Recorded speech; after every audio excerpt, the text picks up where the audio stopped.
The diamond on my grandmother's ring caught the evening light as it rested on another woman's finger. A woman who wasn't me. The bride, when Ethan claimed it was just borrowed. I realized our entire relationship had been built on the same lie.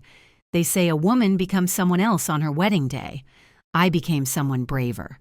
The dress I returned to the boutique was worth $10,000, but the look on Ethan's face when I walked out was priceless. That night, I learned that some heirlooms can't be replaced, but neither can self-respect. I stood in the presidential suite at the Ritz-Carlton, New York, staring at my reflection in the floor-length mirror. The wedding dress hugged my figure perfectly, ivory lace with delicate pearl beading that caught the light with every slight movement. 48 hours from now, I would be Mrs. Ethan Crawford. The thought should have filled me with joy. But a strange uneasiness had settled in my stomach over the past few weeks. "You look beautiful, Catherine," my wedding planner, Hannah, said, adjusting the train behind me. "Tomorrow will be perfect." I forced a smile and picked up my phone. I need to video call Grandmother Lucy quickly. She wanted to see the final fitting. Grandmother's face appeared on the screen, her eyes crinkling with delight. Despite being thousands of miles away, she had insisted on being part of every wedding preparation. "My beautiful granddaughter," she said in Mandarin, "your grandfather would have been so proud, and tomorrow you will wear his mother's ring, the perfect blessing for your new life." "Yes, grandmother. The ring means everything to me. Thank you for trusting me with it." After ending the call, I scrolled through my messages. Ethan had canceled our dinner plans again, citing an emergency meeting with investors. Third time this week. I sighed and was about to put my phone down when a message from my friend Rachel popped up. "Is this some kind of joke?" The message came with an attachment. I opened the photo and my blood turned to ice. Ethan sat at a table at Le Bernardin, the French restaurant where he had proposed to me 6 months ago. Across from him was Chloe, his ex-girlfriend from college. They were leaning close, champagne glasses between them. But what made my heart stop was the glint on Chloe's left hand, my grandmother's antique diamond ring, the one that was supposed to be safely tucked away for our ceremony tomorrow. I stood in front of the mirror, my phone trembling in my hand as I stared at the image on the screen. The photograph had been taken from an angle that seemed designed to make me feel every ounce of betrayal. I was still holding my breath when my phone buzzed. Again. Another message from Rachel.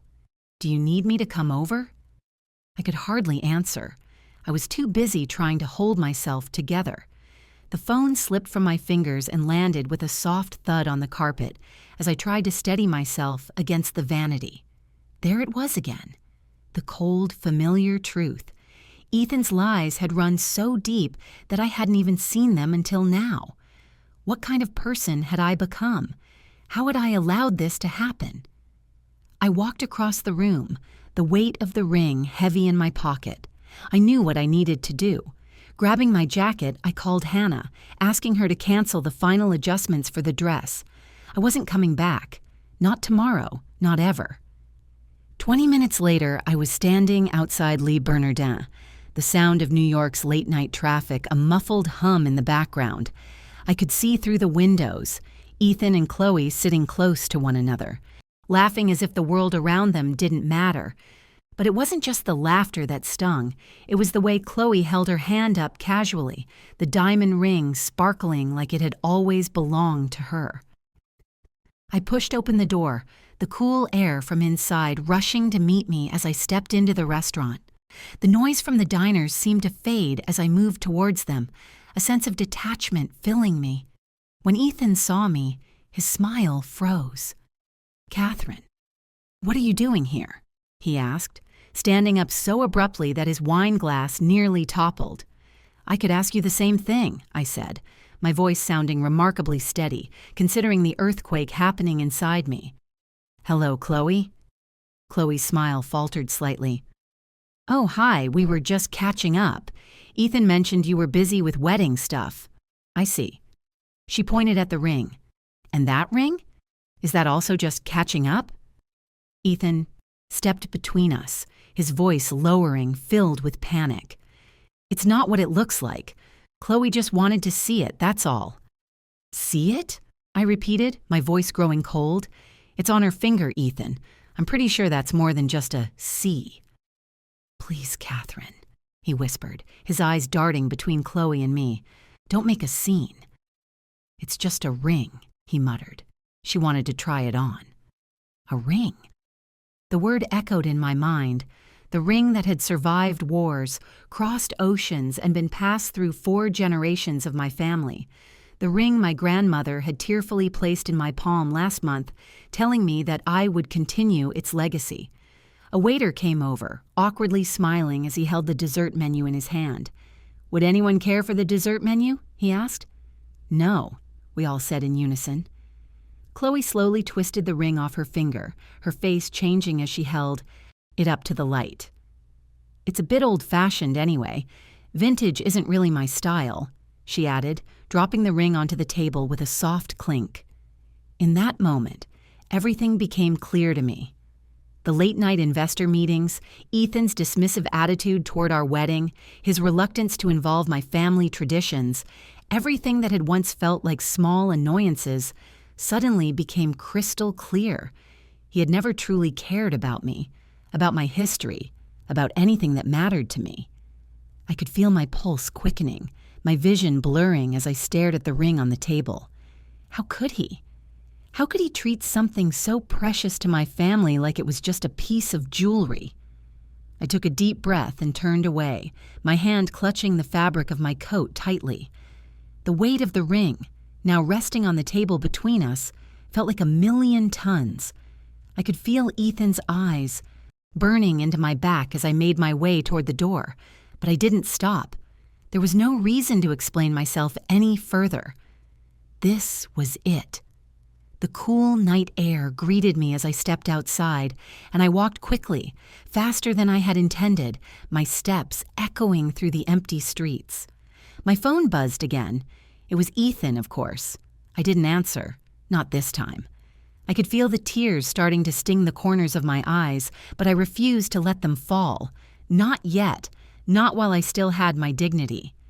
I was almost back to the hotel when my phone buzzed once more, this time with a message from Rachel. Are you okay? I'm coming over. I hesitated for a moment, then responded with a simple, please. When Rachel arrived, she didn't waste any time. She rushed over to me, pulling me into a fierce hug, the kind only a best friend can give. She didn't ask questions. She didn't need to. She could see the storm inside me, and she knew exactly what it meant. You don't need him, you know, Rachel said quietly, her voice soothing but firm. You deserve so much more than this. I know, I whispered back, pulling away just enough to look her in the eye. But it's not just him. It's everything. The lies, the ring, the fact that I thought this was my life. You didn't think, Catherine. You believed, she corrected gently. You believed in him. But now you see what he is. And that's a blessing, even though it doesn't feel like it right now. I didn't say anything. Instead, I just nodded, trying to hold on to the truth of her words. It was too painful to admit how much I had hoped things would be different, that Ethan was the one who would finally prove everyone wrong. But the truth was staring me in the face now, and I couldn't look away. Tomorrow, we're going to cancel the wedding, Rachel said with a kind of resolve that made me realize how lucky I was to have someone like her by my side. We'll take care of everything. You won't be alone. I didn't protest. I didn't even think about it. There was nothing to say. The wedding was off. It wasn't just the lies or the broken trust. It was the fact that I had been willing to give up everything for someone who didn't value me in return. I had always thought of the wedding as the moment when everything would come together, when I would become a part of Ethan's world and we would finally begin our new life together. But now I saw it for what it really was, a charade, a performance, and I wasn't willing to play the role anymore. The next morning, I awoke to the sound of my phone buzzing incessantly. Ethan. I glanced at the screen, but I didn't feel any impulse to answer. Instead, I pressed the button to silence it, letting the vibrations hum through my hands. I stared at the ceiling, a strange calmness washing over me. There was no turning back now. I had never imagined that the day after our wedding would be like this, but there was something liberating about knowing that I had taken control of my own life. I had spent too long letting the idea of our future dictate my choices. But now, the future was a wide-open canvas, and I was the only one holding the brush. Rachel arrived early, as promised. She didn't waste any time diving into action, making calls and drafting emails. I simply watched as she handled the logistics of canceling everything: the venue, the vendors, the caterers. It was efficient, almost clinical, but in some way, it made me feel better. It was a practical step in removing myself from this tangled web. When it was all done, she sat down beside me on the couch. "It's over, Catherine. You did the right thing. It wasn't just about the wedding. It was about your life, your future. You deserve someone who sees you, really sees you, and values what you bring to the table, not someone who treats your family's legacy like it's disposable." I looked at her, grateful for the way she didn't sugarcoat the situation. "I don't know who I am without him," I confessed quietly. "You're Catherine," she said, her voice steady. "That's enough." I smiled weakly, the words sinking in. Maybe I am. The phone rang again, and this time I didn't hesitate. I answered. "Catherine, where are you?" Ethan's voice was frantic, his words tumbling over each other.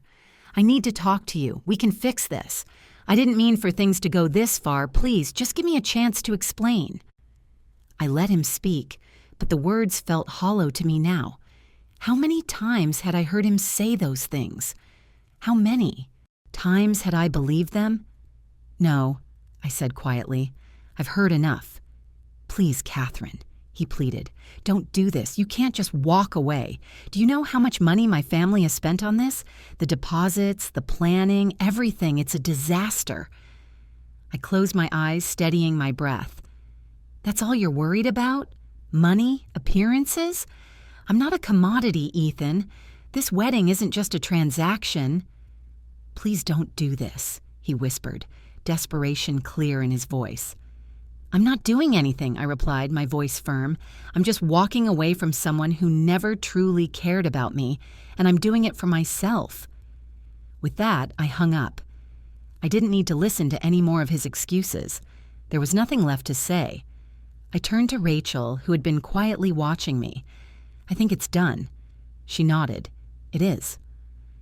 As I stood up, the weight of the ring in my pocket felt strangely comforting. It wasn't just a symbol of my past. It was a reminder of my strength, of my ability to make the right decision, no matter how painful it was. The next few hours felt like a blur, as if time itself had slowed down to give me a chance to process everything. But no matter how many times I replayed the events of the last 24 hours, there was no escaping the truth. I had made the right decision, and yet it still stung in ways I hadn't expected. I sat on the edge of the bed, my fingers absent-mindedly tracing the delicate lace of the wedding dress that still hung in the closet. It felt like a distant memory, a life that wasn't mine anymore, a life that had been a fantasy, a carefully constructed illusion. But what was left behind now that the illusion had crumbled? I reached for my phone again, my hands shaking as I tapped out a message to Grandmother Lucy. "I'll call you. Later. Something happened." I hesitated before hitting send. How could I explain everything to her? How could I tell her that the wedding, the one she had been so excited about, was no longer happening? I knew she would understand. She always did. But that didn't make it any easier. My phone buzzed with an incoming call before I could send the message. It was from David Crawford, Ethan's father. I stared at the screen for a moment, wondering whether I should pick up. I didn't want to talk to him. I didn't want to hear another excuse, another apology from someone who had spent years enabling Ethan's behavior. But before I could make up my mind, I pressed the green button and answered. "Catherine." David's voice was calm, but there was an underlying tension. "I just wanted to check in. We've heard about the wedding. What's going on?" I took a deep breath, steadying myself. "I think you already know, David. Ethan and I aren't getting married. It's over." There was a long pause on the other end of the line. I could almost hear the wheels turning in his mind as he processed the words I had just said. Ethan didn't tell us it had come to this," he finally said, his voice tight. "He's been upset, but I thought you two were happy. He's just going through a phase. He'll be fine." I blinked, stunned by the words. "A phase? David, this isn't a phase. This is who he is. I've seen it. I can't keep pretending that it's something else." "Catherine," his voice dropped, a note of desperation creeping in. "You're making a mistake. This wedding, it's everything. It's the future for both of you. Don't throw it away over something as trivial as this." I felt a surge of anger. "Trivial? This isn't trivial. You think I'm walking away over something small? This is about trust, David. This is about the lies Ethan has been telling me, about the way he's treated me and my family. You're worried about a wedding, but I'm worried about my life, my future." I could feel my chest tightening as the words rushed out. The realization that David couldn't or wouldn't understand only made the decision clearer. I wasn't just walking away from Ethan. I was walking away from a family that had enabled his behavior, from a future I had never truly wanted. "Ethan will never change," I said quietly, "and I can't keep living like this. I'm done." David was silent for a long time. I could hear his breath, the soft sound of someone realizing they had lost a battle they didn't fully understand. Finally, he spoke again, his voice resigned. "I see. I suppose that's it then." I didn't respond. Instead, I ended the call and sat there, letting the weight of his words sink in. There was no closure in this conversation, no understanding. But there didn't need to be. The only closure I needed was my own. I stood up and walked to the window, looking out at the city below. It was still early, the streets quiet in the early morning light. But the silence felt different now. It wasn't empty. It was full of possibilities. I could feel it deep in my bones. This was the first day of the rest of my life, the life I would live on my own terms. Later that day, I found myself standing in front of Bridal Couture NYC, the boutique where I had picked out my wedding dress. It felt like another life entirely, like a story that no longer had any bearing on my reality. The thought of returning the dress should have been painful, but instead it felt like a weight lifting off my shoulders. There was no need for an expensive gown for a wedding that wasn't happening, no need for any of it. As I pushed open the door, the familiar scent of silk and lace filled the air. The boutique manager, Miranda, looked up from her desk with a polished smile. She didn't know what had happened, of course. She had no idea that the wedding had been called off just a few hours earlier. "Well, good morning, Catherine," she greeted me, her smile unwavering. "Shouldn't you be getting your makeup done right about now?" I swallowed hard, forcing a smile of my own. "There's been a change of plans," I said, my voice surprisingly steady. "I'm returning the dress." Miranda blinked, momentarily taken aback. "But the wedding is today." "Not anymore," I said, my voice cold with finality. Miranda's expression faltered for just a second, but she quickly regained her composure. Behind her, an assistant dropped a container of pins, sending them scattering across the marble floor with a soft clink. The tension in the room was palpable. "I see," Miranda said, her voice soft. "Well, let's get this sorted then. We can go to the back room to discuss it." I followed her into the private fitting room, where I had tried on the dress so many times before. The memories of those fittings, the excitement, the anticipation, seemed so distant now. But the dress was still beautiful, still perfect. It just wasn't mine anymore. I handed over the garment bag, watching as Miranda carefully unzipped it and inspected the dress. Her gaze softened as she ran a finger along the delicate fabric. "May I ask what happened?" she asked, her voice quieter now, as though sensing the weight of my decision. "You seemed so happy during your final fitting yesterday." I let out a breath, trying to steady myself. "I discovered that the groom wasn't who I thought he was," I said simply. Miranda's eyes widened, but she didn't press me for more details. She could tell I wasn't in the mood to explain. She processed the return quickly, though I could see the sympathy in her eyes. She had seen brides come and go, but this was different. My phone buzzed again, and I glanced at the screen. It was Ethan, his name flashing across the screen in bold letters. I silenced it without a second thought. I had nothing left to say to him, nothing that mattered, at least. I turned back to Miranda, who was now preparing the paperwork for the return. "We can only offer store credit for custom dresses this close to the event," she said, her tone apologetic. "Our policy states—" "That won't be necessary," I interrupted. "Ethan's mother insisted on paying for the dress. She can decide what to do with the credit." Miranda nodded slowly, processing my words. I could feel her hesitation, but I didn't care. It wasn't about the dress or the credit or any of the trivial details. It was about something far bigger. It was about reclaiming my life.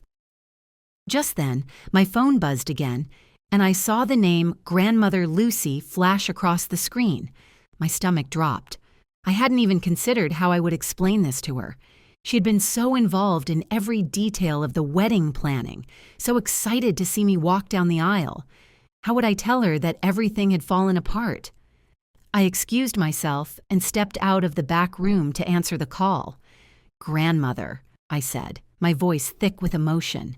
"Something happened. I can't marry Ethan." There was a long pause, and I could feel her silence weighing on me, even though I knew she wasn't judging me.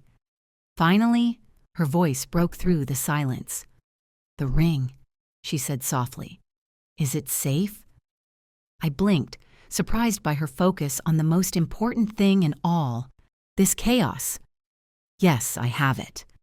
But it won't be worn today," I said quietly, looking down at the ring nestled in my pocket. "Good," she replied, her voice warm and understanding. "A ring that has seen a century of love should not witness a marriage without it. When you can, come see me." Her words, simple but profound, settled something deep inside me. The weight of everything, the lies, the betrayal, the broken wedding, didn't seem so heavy anymore. I wasn't alone. And for the first time in days, I felt a flicker of hope. I hung up and returned to Miranda, who had finished processing the return. She handed me the paperwork, and I signed it without hesitation. The dress would be returned, and I would be free.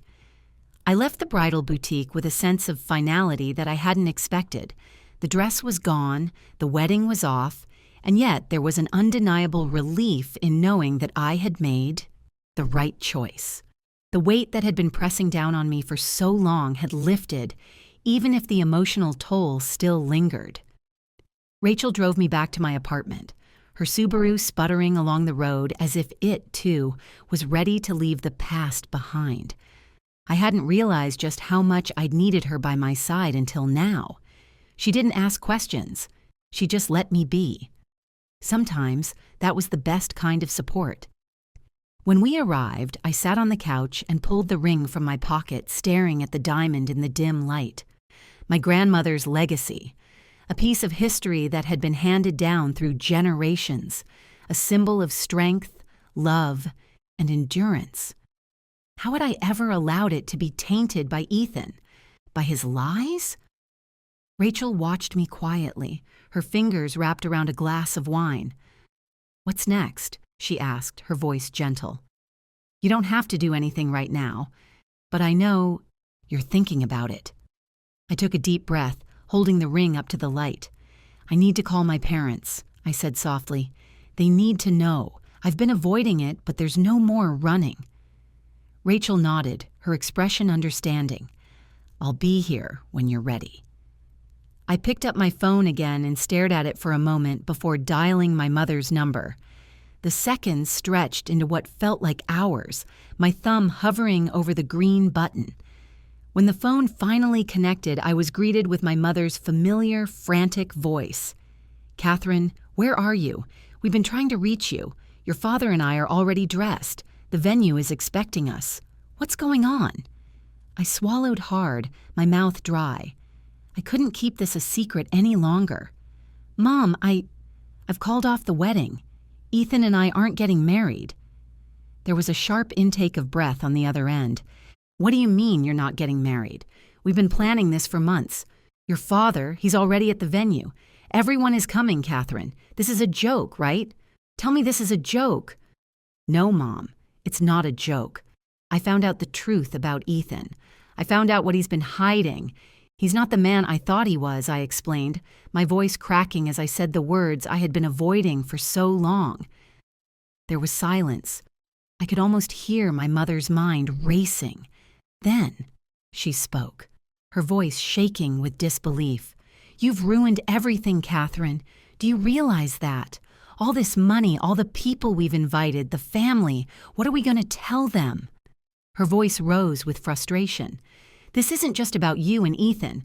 This is about our family, our reputation." I didn't respond immediately. How could I? The weight of her words hung heavy in the air. I had expected her reaction, her concern over the wedding, the money, the people. But hearing it from her was like a punch to the gut. She wasn't angry at Ethan. She was angry at me. "Mom, I can't do this anymore," I said, my voice stronger now. "I can't marry someone who doesn't respect me or my family. I can't live my life based on appearances and expectations. I'm done pretending." "Don't do something you'll regret," she pleaded, her voice softening. "You've spent your whole life preparing for this day. You're about to throw all of that away." I felt a deep sadness for her, for what she believed was the right path. But I also knew this was the moment I had to stand firm. "I'm not throwing anything away. I'm choosing myself, Mom. For the first time in my life, I'm choosing to live on my own terms." There was a long pause, and I knew she didn't fully understand, but at least she wasn't yelling anymore. "I'll call your father," she finally said, her voice distant. "We'll figure this out." "I'm sorry, Mom," I whispered, the words tumbling out, even though I wasn't sure if she'd hear them. I hung up, staring at the phone in my hand. Rachel sat beside me, not saying anything, but offering her presence in the way only she could. I leaned against her, letting myself feel the weight of it all, the relief, the guilt, the uncertainty of what came next. But for the first time in a long while, I felt like I was moving towards something real, towards something that was truly mine. The next few days were a whirlwind of emotions. My phone rang incessantly, calls from Ethan, messages from his family, and a steady stream of texts from friends who couldn't understand why I'd made the decision I had. But there was no going back. I had already taken the first step toward my freedom, and despite the emotional weight of it all, I wasn't going to let anything or anyone pull me back into the life I'd just walked away from. Rachel and I spent most of our time together trying to find distractions, finding ways to laugh, to feel normal again. But in the quiet moments, I couldn't escape the pain. I had lost more than just a fiancé. I had lost the vision I had for my future, the life I thought I was supposed to have. But what did that future really look like? What had I been holding on to? I couldn't answer those questions yet, but at least now I could begin to figure it out. One morning, as I was sipping coffee in my apartment, I received a message from Olivia, my closest friend from college. She was in town and wanted to meet up. I hadn't seen her in months, but something about her message felt like a sign. Maybe I needed someone who knew me before Ethan, someone who could remind me of who I was before all of this began. We met at a small cafe near Central Park, and as soon as Olivia walked in, I felt the weight of the past few days lift off my shoulders. She didn't ask questions or offer advice. She just sat down across from me, looked at me with a small, knowing smile and said, "Well, it's good to see you." I laughed, a bit of the tension releasing from my chest. "You're not going to tell me I made a mistake?" "No," she said with a shrug. "I think you know what you're doing. If I'm being honest, I've always thought Ethan was a bit off, but you were so happy that I didn't want to say anything." I raised an eyebrow. "Really? You didn't like him?" "Not particularly. I thought he was too polished, too good at being exactly what he thought people wanted him to be." Olivia's eyes were sharp, observing but not judgmental. "But I also know how much you wanted this. So I kept my opinions to myself. But now that I'm seeing you, I'm glad you figured it out." I nodded, grateful for her honesty. "It's just, everything is falling apart so quickly, you know? I thought I had it all figured out. The wedding, the life, the future. But now it feels like all of it was just a story someone else told me to follow." "You're not the only one who's ever felt like that," Olivia said, her voice gentle but resolute. "A lot of people go through it, Catherine. They just don't always have the courage to break free from the life they thought they wanted. But you've got the courage. That's the difference." Her words lingered in the air long after she'd spoken them. Courage. Was that what I had? I wasn't sure, but I was beginning to think I might have it in me to figure out what came next. Over the next few days, I slowly started picking up the pieces of my life, one at a time. I canceled my flight to Bali. There was no honeymoon, no romantic getaway to run off to. Instead, I started to immerse myself in work. It was a welcome distraction from the wreckage of my personal life, and at least it made me feel like I was building something real. The team at McAllister and Partners Architecture was supportive, and they had a project coming up that required a lead architect to step up. It was exactly the kind of challenge I needed, something that would force me to focus, to create. I dove into it with a level of commitment I hadn't had in months, possibly years. At night, I'd unwind by reading or spending time with Rachel, who insisted on dragging me to quirky little art galleries and offbeat coffee shops, making sure I remembered what it was like to have fun again. There was no denying that I was starting to feel like myself again, and with each passing day, I was less haunted by the life I'd left behind. But even as I started to regain my footing, I couldn't ignore the nagging feeling that I was still tied to Ethan in some way. He wasn't going to let this go easily, I knew that much.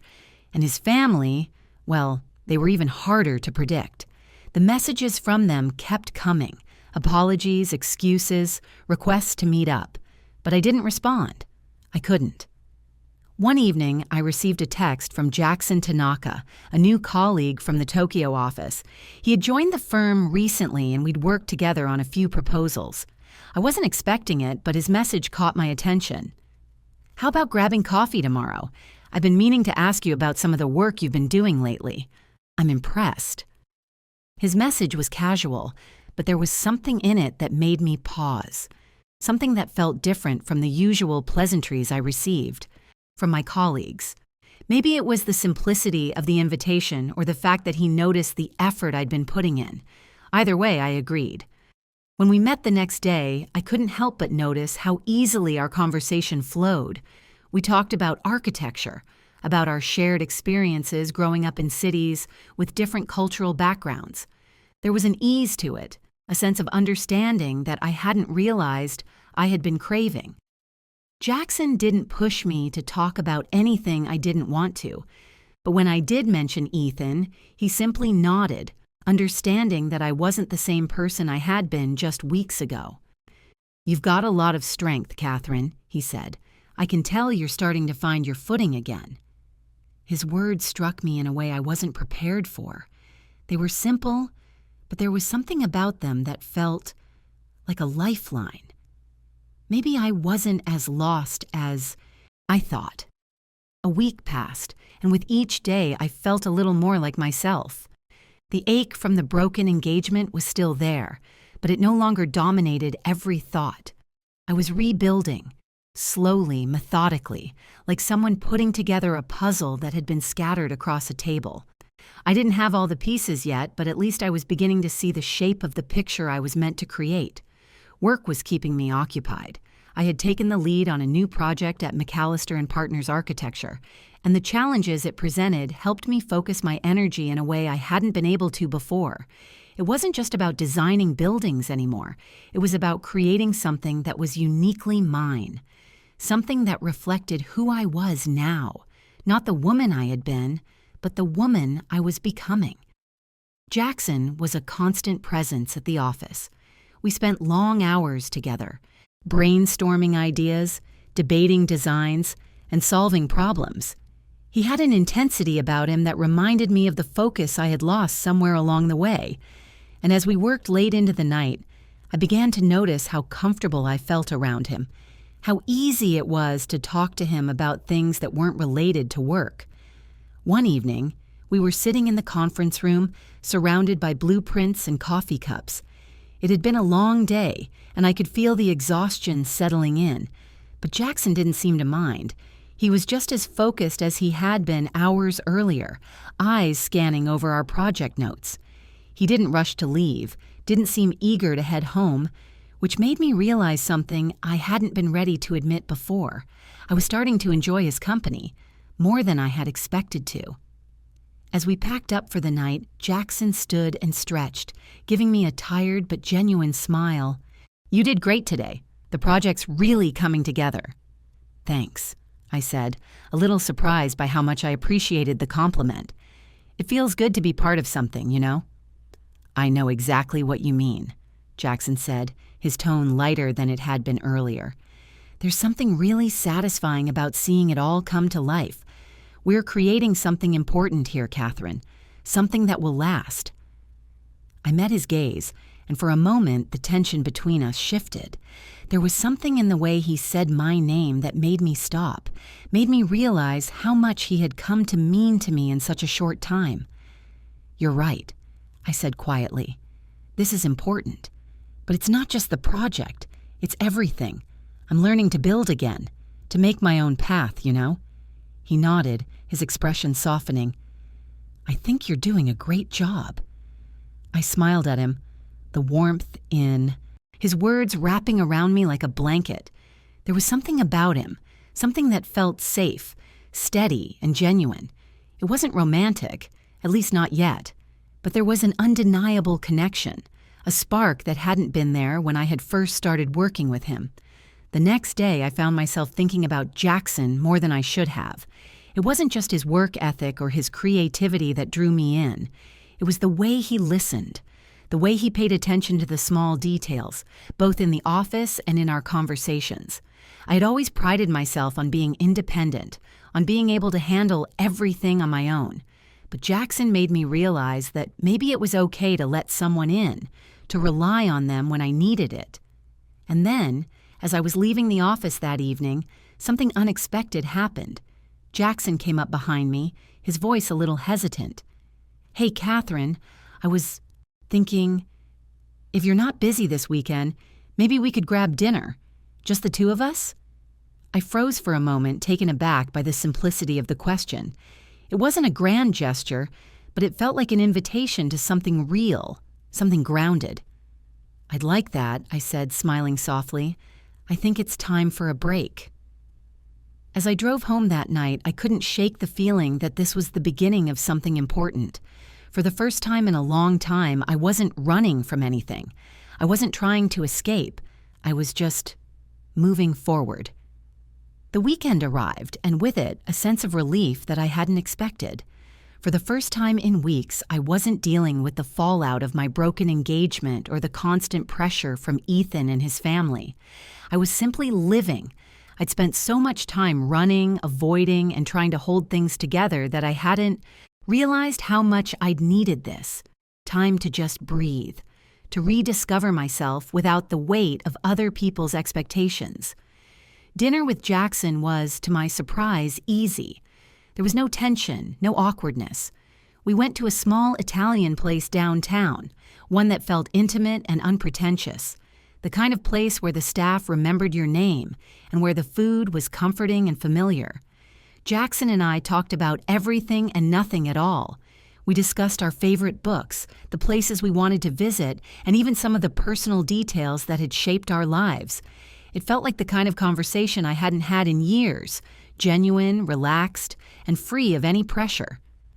"You know," Jackson said, leaning back in his chair after a particularly animated discussion about architecture, "I think the best part of working with you isn't just how you approach design, it's how you see people.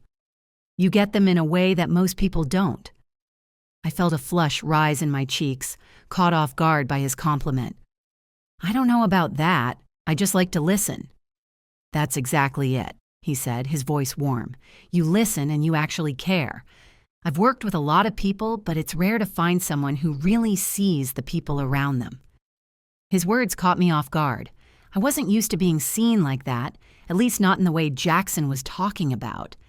Ethan had always treated me like a means to an end, something to be used for his own benefit. But Jackson was different.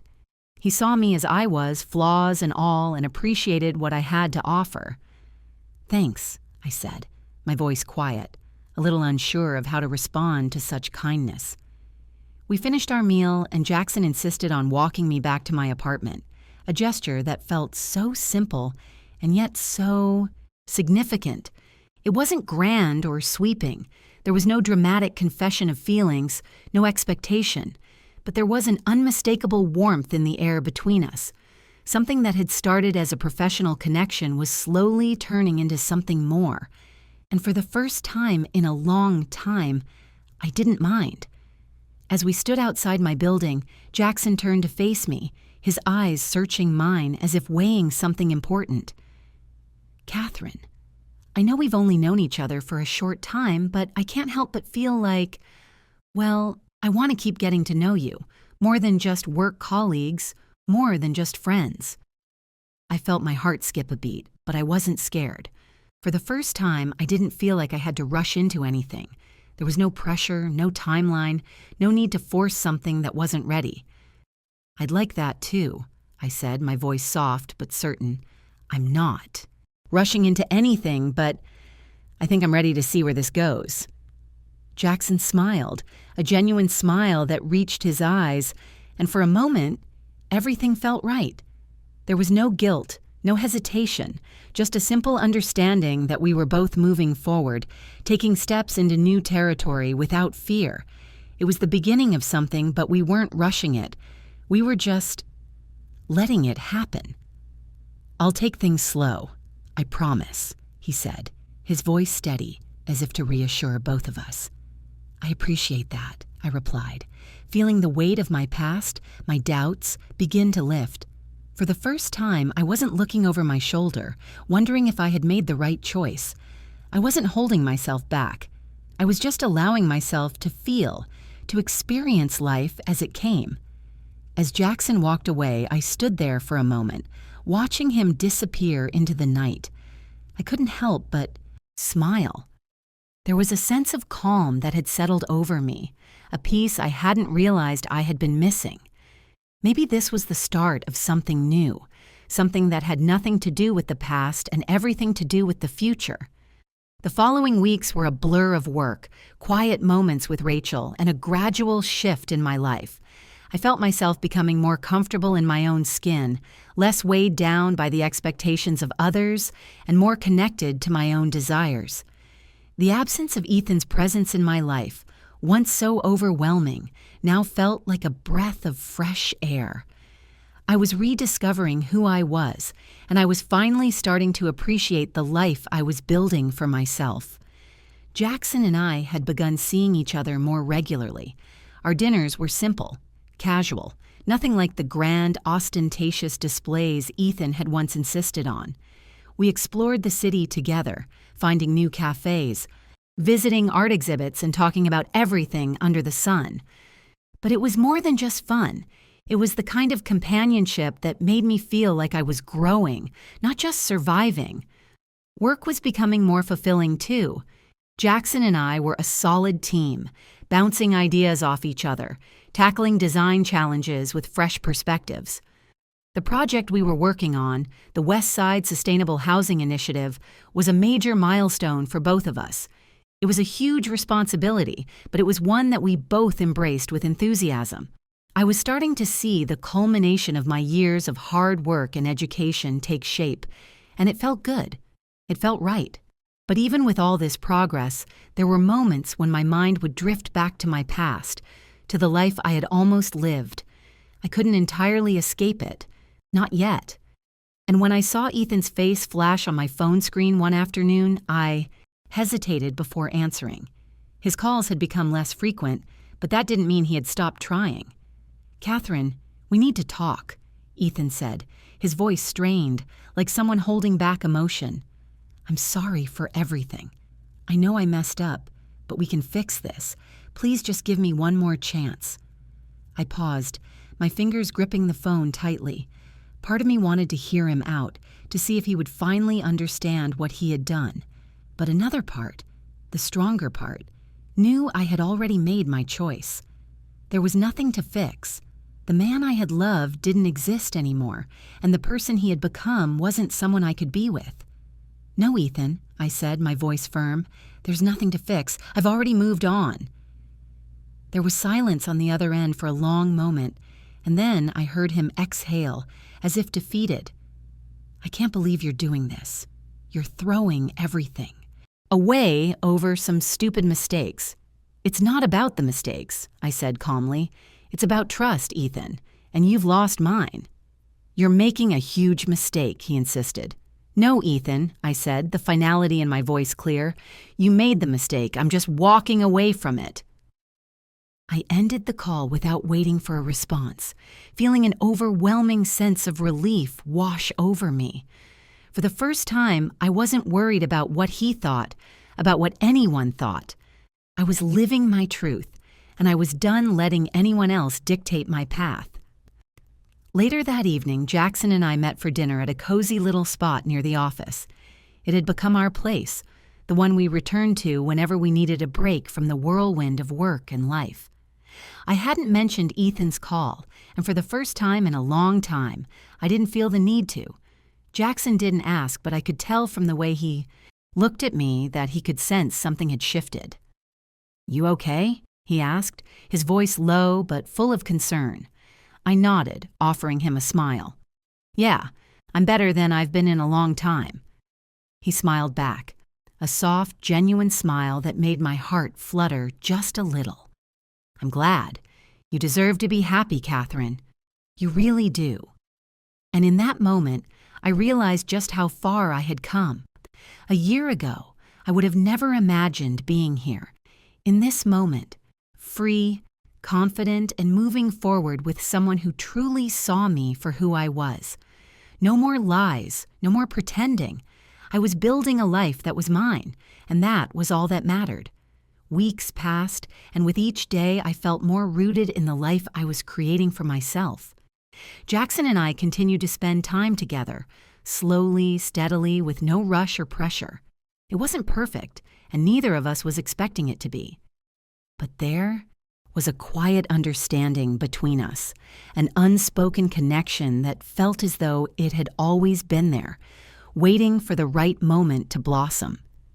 We finished the West Side Sustainable Housing Project on time, and the recognition it received only strengthened my resolve. I had done this. We had done this. And I was proud, not just of the work, but of myself. I had stepped out of the shadows of my past, of the life I thought I was supposed to live, and into the light of a future I was finally ready to claim. Jackson was there, every step of the way. I couldn't deny that the connection between us had deepened in ways I hadn't expected. We spent countless hours working late into the night, debating every detail, every design element. And in between those long work hours, we found moments to laugh, to explore, and to truly get to know each other. It wasn't about rushing into anything. It was about taking our time, savoring the connection that was growing between us. For the first time in my life, I wasn't afraid to let someone in. I wasn't afraid to be vulnerable, to trust that I deserved something real, and what I was finding with Jackson felt like something real. One evening, after another long day at the office, Jackson and I walked along the riverfront, the city lights reflecting off the water like 1,000 stars. The cool air brushed against my face, and for a moment everything felt still, as if time itself had paused to let us be. "I've been thinking," Jackson said, his voice steady and calm, "about what you said the other night, about living your truth." I turned to look at him, surprised. "What about it?" "You've been through so much," he continued, his gaze meeting mine, "and yet you're still here, still moving forward. I admire that." I felt my heart beat a little faster. I didn't know if I'd make it through all of it, but here I am. I guess I've just been waiting for the right moment to start living my own life. Jackson smiled, a soft, knowing smile that made my chest tighten in the best possible way. "I'm glad you're living it now, and I'm glad I'm here with you to see it." For a moment, there were no words, just the sound of our footsteps on the pavement, the quiet hum of the city around us, and the connection between us that was only growing stronger. I wasn't looking for a grand gesture, a big declaration. I didn't need it. What I needed was exactly this, a steady, calm, real connection.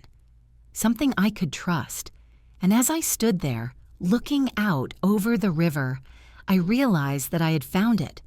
I had found my way back to myself, to a life that was no longer defined by the expectations of others, but by my own choices, my own strength.